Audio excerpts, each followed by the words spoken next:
Bismillahirrahmanirrahim. Assalamualaikum warahmatullahi wabarakatuh. Salam pramuka. Nama saya Ahmad Abdillah, delegasi dari kontingen Sakawira Kartika Koordinasi 87 yang akan menjelaskan tentang krida pertama dari Sakawira Kartika, yaitu krida spiritual. Secara bahasa, spiritual merupakan bagaimana cara kita bertahan hidup. Dan secara istilah, spiritual adalah keadaan di mana kita dituntut untuk bisa melakukan perjuangan untuk dapat bertahan hidup di alam bebas. Prinsipal itu sendiri merupakan kehidupan dengan waktu yang sangat mendesak untuk melakukan improvisasi yang memungkinkan. Adapun prinsipal itu dilakukan apabila kita melakukannya sesuai luar dari ekspektasi kita, seperti keadaan tersesat. Ketika keadaan tersesat, wajib kita untuk melakukan prinsip-prinsip utama dalam prinsipal itu sendiri, yakni STOP, yang mana S, stop, berhenti. Berhentilah sejenak untuk menenangkan pikiran dan mengistirahatkan badan. Yang kedua adalah T, thinking, berpikir. Berpikir yang optimis, jangan pernah berpikir pesimis. Bagaimana saya akan mati di sini, jangan pernah. Dan yang ketiga adalah observasi. Observasi yang dimaksud adalah meneliti tentang adanya sumber kehidupan dan tentang jejak terakhir yang kita tinggalkan. Dan yang terakhir adalah planning, yakni merencanakan dari apa yang telah dipikirkan dan telah diterima.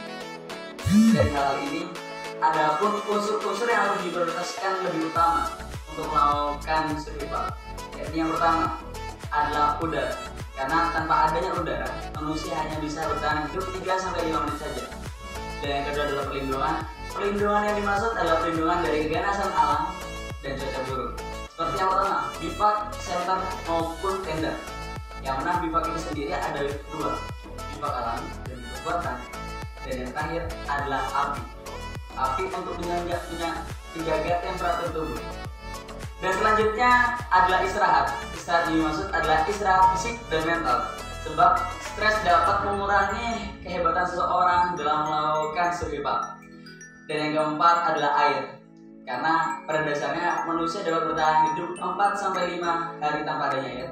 Dan yang terakhir adalah makanan. Walaupun makanan terletak pada prioritas terakhir, tapi makanan harus diperhatikan, sebab tanpa adanya makanan, tubuh dan energi kita tidak akan berfungsi. Dan perlu diketahui, untuk alat-alat yang harus dilakukan oleh survival, yakni pertama, alat penting seperti pisau, korek, garam, maupun air. Yang terakhir adalah sikap-sikap bagaimana kita caranya untuk melakukan survival. Yang pertama, kita harus memiliki sikap cepat tanggap dalam keadaan darurat. Dan yang kedua, mendiskusikan dengan jelas apakah Anda ingin hidup. Dan yang ketiga adalah melakukan untuk menyembuhkan atau menyelesaikan persoalan. Dan terakhir, adapun tumbuh-tumbuhan yang bisa dimakan, seperti tumbuhan yang tidak berbulu, tidak bergetah, tidak berduri, dan didekati oleh orang lain. Dan terakhir adalah tumbuhan yang tidak bisa dimakan, yakni bergetah, berduri, berbulu, dan dijauhi orang lain. Itu sekian yang dapat saya sampaikan. Wassalamualaikum warahmatullahi wabarakatuh. Salam pramuka. Baiklah, assalamualaikum warahmatullahi wabarakatuh. Sebelumnya saya akan memperkenalkan diri dulu. Nama Muhammad Manur Hidayat, delegasi dari Sakawira Kartika Kodim 0827 Sumeneb. Di sini saya akan menjelaskan seputar nafrat atau navigasi darat. Navigasi darat sering digunakan diantaranya untuk menentukan arah mata angin, untuk mengatur strategi perang menggunakan bayangan medan. Dalam menentukan mata angin, ada dua alat yang bisa kita gunakan di sini, yaitu kompas dan peta. Namun di samping itu, ketika kita tidak membawa kompas dan peta, kita bisa menggunakan tanda-tanda dari alam. Ya, contohnya matahari, bintang, lumut pada pepohonan, dan lain sebagainya. Alam telah menyediakan banyak hal untuk kita. Contohnya, ketika kita tersesat dalam hutan, kita tidak tahu mana arah barat dan timur. Ya. Ketika itu pada malam hari, kita tidak bisa melihat bintang. Kita tunggu sejenak di situ, kita hidupkan api, kita tunggu sampai pagi. Pagi pasti matahari itu muncul di arah timur. Itu contohnya. Dan satu lagi, ketika kita berada di lautan yang luas, di atas kapal, sebagai umat muslim, kita mau sholat di situ tidak ada kompas dan matahari tidak bersinar karena pada malam hari. Kita bisa melihat apa? Kita bisa melihat star west, ya, bintang yang ada di barat. Itu bintang tersebut searah atau sejajar dengan Ka'bah. Dari semenjak diciptakannya bumi ini sampai hancurnya bumi ini tidak akan pernah berubah. Ya, karena itu tertera dalam Al-Quran.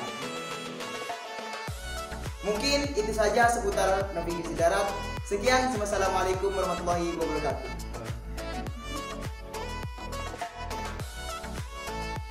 Bismillahirrahmanirrahim. Assalamualaikum warahmatullahi wabarakatuh. Salam Pramuka. Perkenalkan, nama saya Raisa Hidayat dari kontingen Sakawira Kartika Kodim 0827 Berikutnya saya di sini untuk menjelaskan bidang mountaineering. Apa itu mountaineering? Mountaineering adalah salah satu olahraga pendakian gunung yang bertujuan untuk keilmuan atau sekedar mendaki gunung. Faktor-faktor keberhasilan dalam mendaki gunung ada dua.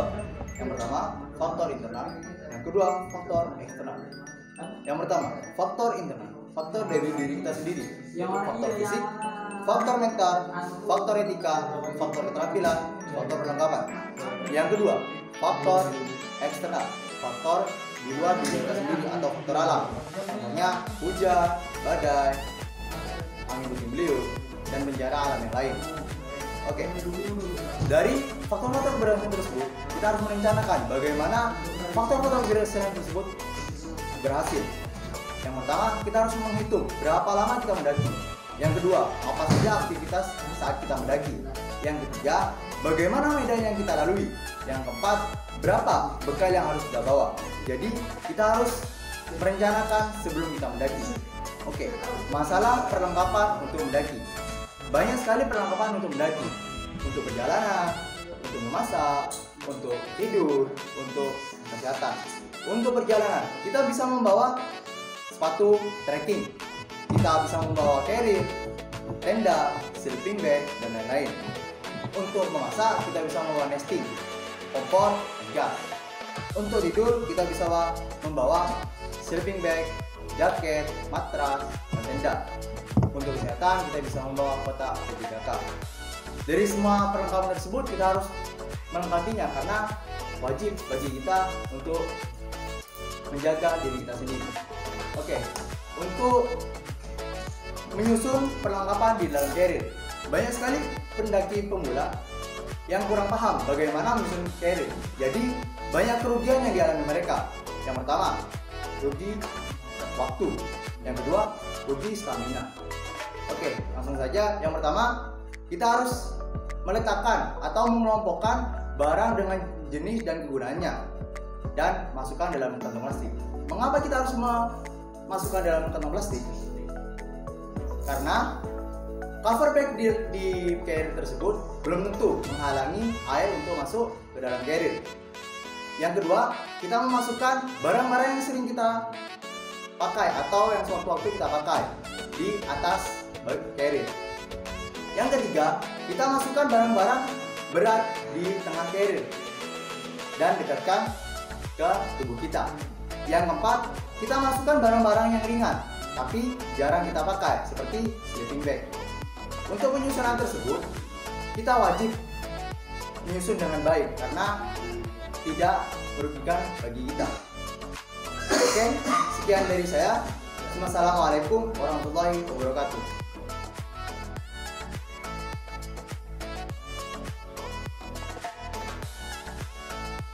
Baiklah, assalamualaikum warahmatullahi wabarakatuh.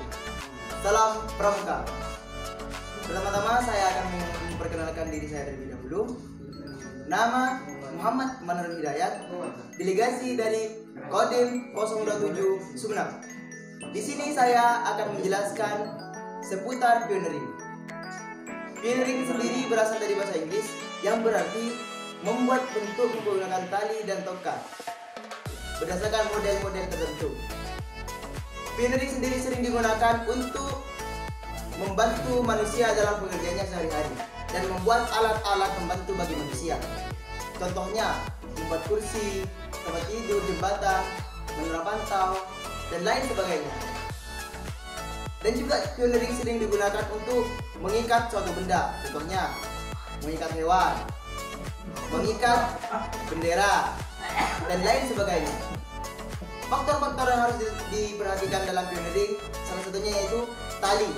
Tali yang digunakan itu harus kuat. Mengapa? Kalau tali yang digunakan itu gampang putus, otomatis pioneering yang kita buat tidak akan bertahan lama. Yang kedua yaitu tongkat. Tongkat bisa kita gunakan, yang bisa kita gunakan itu harus kuat. Dan mengapa? Apabila tongkat itu rapuh, pioneeringnya akan kita buat gampang rusak. Yang ketiga yaitu manusianya itu sendiri. Apabila manusia itu tidak kuat dan tidak sehat, lalu apa yang akan dibuat oleh manusia itu sendiri? Tidak ada. Karena manusia itu sendiri sudah rapuh, tidak kuat. Ya. Pioneering tidak harus bergantung pada tongkat dan tali temali saja. Apabila kita tersesat dalam hutan, kita lupa membawa tongkat dan tali temali, apa yang akan kita perbuat?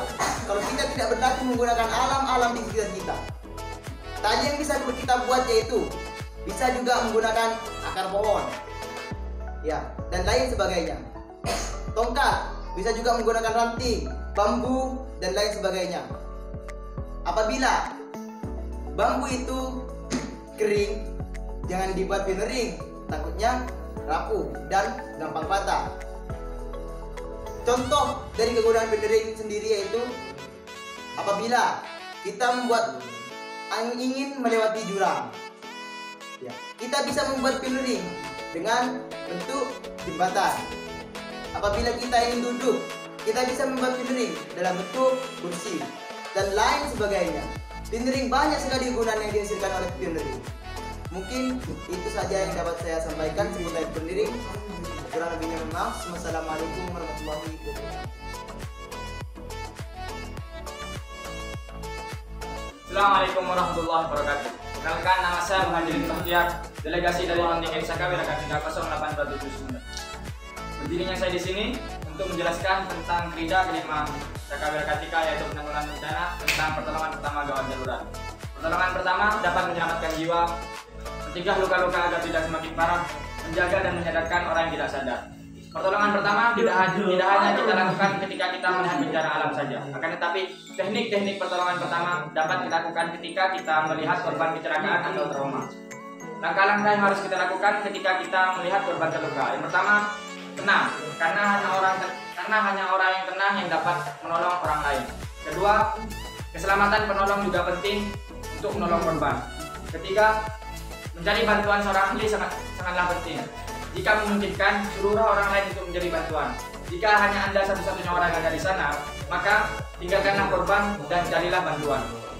Keempat, jangan pindahkan korban terluka di punggung dan patah tulang tanpa menggunakan bantu. Kelima, jangan memberikan makanan dan minuman kepada korban. 6. Segera hubungi fasilitas kesehatan yang ada di sekitar Anda. 7. Berikan dukungan jiwa kepada korban, karena dukungan jiwa sangat memungkinkan untuk korban dapat bertahan hidup. Apabila korban tidak bereaksi atau tidak sadarkan diri, maka langkah-langkah yang harus kita lakukan adalah: yang pertama, hubungi 118 atau nomor-nomor fasilitas kesehatan yang ada di sekitar Anda. 2. Baringkan korban dan berlututlah di samping bahu korban. 3. Periksalah saluran pernapasan korban dengan cara lihat kembang kupis, dada, dan perut korban. Dengar dan rasakan dengan cara menaruh pipi Anda di atas saluran pernapasan korban. Apabila korban tidak bernafas selama 5-10 detik, maka segeralah lakukan nafas buatan. Bagaimana cara kita melakukan nafas buatan? Yaitu dengan cara menutup hidung korban dan meletakkan mulut kita di atas mulut korban. Tarik nafas dalam-dalamnya dan hembuskan ke dalam mulut korban. Lakukan nafas buatan selama dua kali. Apabila korban masih belum bernafas, maka lakukan langkah selanjutnya, yaitu dengan memberikan tekanan pada dada korban. Jadi, ketika kita memberikan nafas buatan, ada 5 set nafas buatan dan ada 5 set 30 tekanan. Apabila korban sudah mulai bernafas, maka baringkan korban dalam posisi pemulihan dengan cara baringkan korban dan luruskan kaki dan tangannya, miringkan kepala korban ke arah samping, silangkan tangan korban, Lalu dorong tubuh korban menjauhi kita, angkat kepala korban dan sandarkan di atas tangan yang lurus.